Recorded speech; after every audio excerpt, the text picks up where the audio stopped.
มาอีกแล้วพบกับบอลเลยนั่นน่ะวันนี้มาเทพอยู่ตัวอาจารย์เพิ่นเอา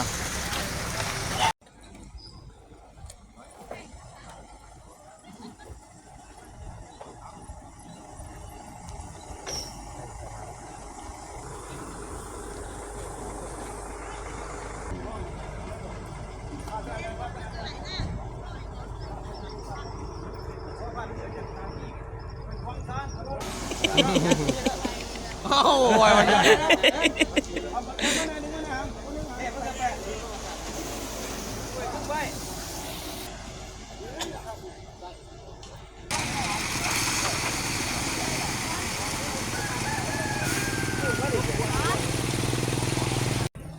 อันนี้จะได้ก่อนเดี๋ยวสายกับเสาสายแห่งสายถูกเป็นสองหลังตายขั้นที่สามขั้นที่สามตาบอดได้นี่ยังไง